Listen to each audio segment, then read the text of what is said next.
Can take in the exhibition gallop of Volkstoknbarrel. It happened while we were doing the preview, so we will take you to that coverage now of Volkstoknbarrel, and then we will endeavour to try and catch up with Donna Logan just to see what she's got to say about his prospects of where he's heading. I know that it's still in the air a touch, going to Hawke's Bay in 2 weeks, or looking to go straight to Melbourne for the Memsie. So Volkstoknbarrel, 12 months ago, he won his maiden here at this venue, and now he's got his eyes on some more spoils in Australia. Of course, he was able to get himself a Rosehill Guineas.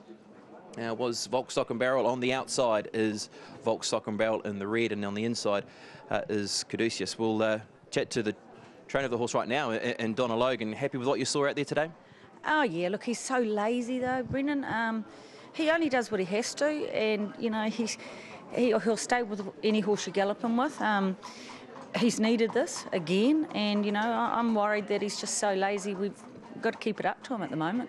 Okay, so we had a jump out here, or a trial on the 1st of August, and he's here now for this. What's the plan now? I know that's still up in the air in terms of 50-50 going to Hawke's Bay or Melbourne, but are you any closer to a decision yet? Look, we've got to see how we come out of this again, but we may have to go to Melbourne and trial up before the Memsie.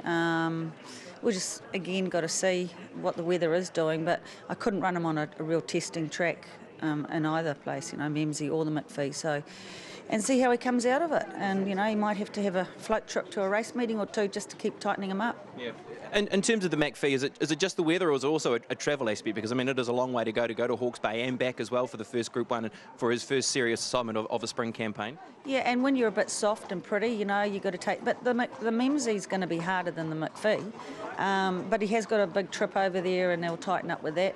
He will tighten up if he went to Hawke's Bay, but, you know, he could go to Cambridge, stop over, go on down to Hawke's Bay. So the fact is, if he went to Hawke's Bay, he's home for another month to ready him for his real next assignment in Melbourne.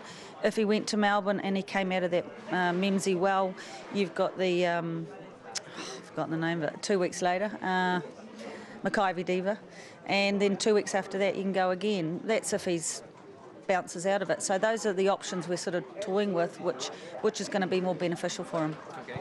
In terms of the horse and what you've seen in his development from a 3-year-old, have you noticed significant changes in him? In his temperament and his attitude, yes, but not so much when he works. He's just real laid back, so we have to wind him harder than we have probably previously. Okay.